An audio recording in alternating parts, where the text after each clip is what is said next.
I updated my fellow leaders on the negotiations, and the 27 other member states welcomed the further progress that had been made on the withdrawal agreement. With the exception of the protocol relating to Northern Ireland, we now have agreement or are close to doing so. There remain some real differences between us and the European Commission on Northern Ireland. So, Mr. Speaker, on the protocol on Northern Ireland, I want to be very clear. We have put forward proposals and will produce further proposals, so that if a temporary backstop is needed, there will be no hard border between Northern Ireland and the Republic of Ireland. We are absolutely committed to the avoidance of such a border, and we are equally committed to the avoidance of a hard border between Northern Ireland and the rest of the United Kingdom.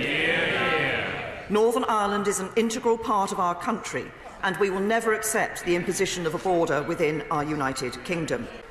I warned EU leaders that I do not think this Parliament will approve the withdrawal agreement in the autumn unless we have clarity about our future relationship alongside it.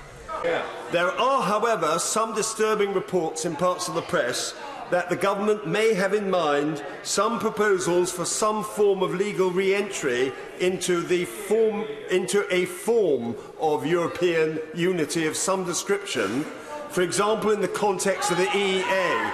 This is preposterous, and I'm simply asking my right honourable friend to dismiss these reports as they are completely unfounded and would undermine trust in our democracy if they were true.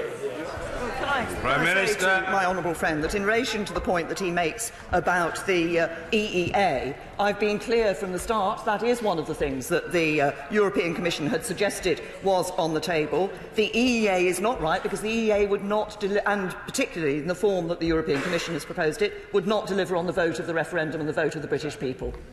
If we are to be legally bound by the withdrawal agreement on the £35 to £40 billion and other issues like the backstop in Northern Ireland, surely we need something more than clarity about our future relationship alongside it. Surely we need the same level of legal certainty as with the withdrawal agreement before this Parliament would vote the money through. Can I say to the right honourable gentleman that he raises an important point. We have always seen our agreement on the future relationship and the withdrawal agreement going alongside each other. There will be, that is why I am clear, as the exiting the EU Secretary is clear as well, that when this House comes to look at the withdrawal agreement, it will need to have sufficient detail about the future relationship to be able to judge that. And we see these two, the withdrawal agreement and the future relationship, as being linked. The European Union itself has said nothing is agreed until everything is agreed. Will my right honourable friend confirm that at the end of the implementation period, the United Kingdom will leave the customs union and will no longer be subject to the Common External Tariff?